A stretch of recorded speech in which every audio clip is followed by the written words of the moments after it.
Magandang araw po sa lahat ng mga SD. At nakikita nyo po naman na at nababasa ang nasa screen.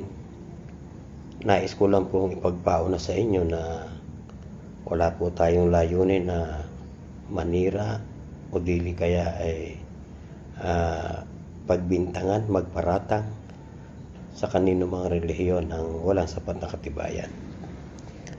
Mababasa po natin dito sa gawing kaliwa. Ayan po nakalagay. Ang kahulugan po ng salitang kulto. Ang tamang kahulugan ng kulto ay isang grupo ng relihiyon na hindi tinatanggap ang isa, tatandaan niyo po yan, hindi tinatanggap ang isa o higit pang mga pangunahing aral ng Biblia. So, yun po ang nakalagay sa article. Yun po ang paliwanag nila ng kulto. Subalit, bagamat yan ang paliwanag nila ng kulto, tayo po'y kumuha ng talata na katapat din ng ganyang prinsipyo. At yan po nasa Santiago, ayan po nakalagay, sino mang tumutupad ng buong kautusan, subalit, lumalabag sa isang bahagi nito ay nagkakasala sa buong kautusan. Magkapareho, ibig sabihin lang po, ang kulto, ayon sa paliwanag ng article, ay isang aral lang na hindi mo gawin. Kulto ang pinupuntahan ng gayong klase ng pananampalataya. At sa Biblia naman, kung sasangguniin, kung ang isang bahagi ng kautusan na hindi ito pa rin, nagkakasala sa lahat. Kaya parehas po na ang hindi pagtupad sa alinmang utos ng Diyos na nakasulat sa Biblia, ito ay nagpapahiwatig na ang samahang yaon o ang isang taong yaon ay isang kulto. Ngayon, ang tanong natin, bakit natin nasabi na SD ay kulto? Bakit natin nasabi na ang SD ay Antikristo? Meron ba nilabag na aral ang mga SD o mga Seventh-day Adventist sa banal na kasulatan? Ito po, tingnan po natin kung meron. Ikalawang Juan 1:7 sa isang salin ng Bibliang The Voice. Ito po ang ating mababasa, ililiwat na namin sa wikang Pilipino.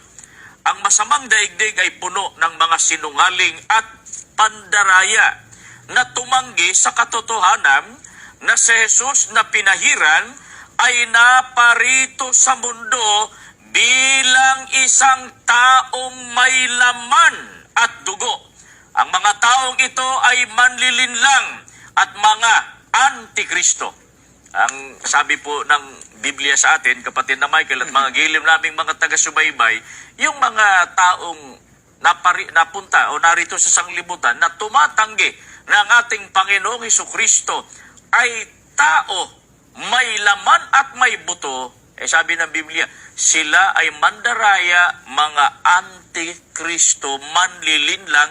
Pag sinabi namang antikristo, kalaban ng ating Panginoong Hesukristo. Kaya hindi tunay na iglesia ng Diyos. Narinig po natin ang banggit ng talata na ang mga tao na magpapahayag na si Kristo ay hindi naparito na may laman at dugo. Ibig sabihin, ituturo nila na si Kristo ay Diyos. Sila yung tinatawag ng Biblia ng mga antikristo. Ngayon, alamin naman natin, itinuturo ba ng mga Sabadista na si Kristo ay isang Diyos? Alam natin na tinuturo nila. Kaya nangangahulugan lamang na ang mga Sabadista ay isang antikristo. Sapagkat nilalabag nila yung talata ng Biblia na si Kristo ay naparito na may laman at dugo. Ngayon, ano ba ang katangian ng mga antikristo? Ang isa, sila ay mga sinungaling.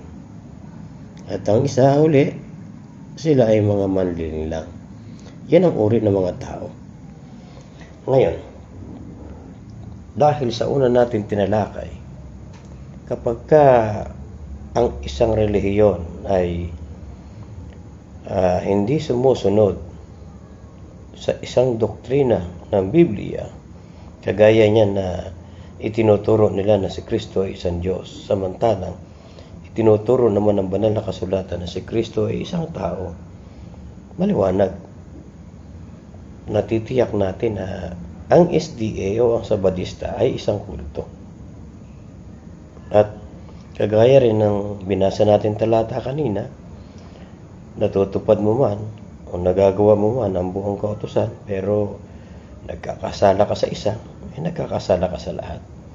Kaya natitiyak natin na ang mga Sabadista ay isang kulto, ang mga Sabadista ay isang Antikristo. Ngayon, tingnan natin, nagtuturo ba ng kasinungalingan at nanlilinlang ba ang mga Sabadista? Tingnan natin.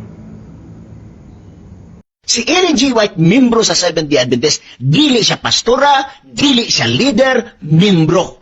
Basahin natin ang kanilang libro, Kung Hindi Ba Talaga Leader si Ellen G. White. Sa libro nilang The Ministry dated January 8, 1963 ito ang sabi. The leaders of the Seventh-day Adventist Church, including Ellen G. White. Malinaw na leader si Ellen G. White, sabi ng kanilang libro. Buking tuloy ang kasinungalingan ni Pastor Bacalares. At napag-alaman natin na hindi lang pala leader siya, kundi siya rin pala ang founder ng Seventh-day Adventist Church. Sinong nagtatag? Dagdagan natin sa isa pang aklat nila mga kapatid. Ang pamagat, Seventh-day Adventist Believe, a Biblical Exposition of 27 Fundamental Doctrines, page 224. The gift of prophecy was active in the ministry of Ellen White, one of the founders of the Seventh-day Adventist Church. So, ayan po at maliwanag naman ninyo narinig na sa panahon ng pagtuturo ng pastor ng Sabadista, itinuturo niya na hindi daw pastora itong si Ellen White.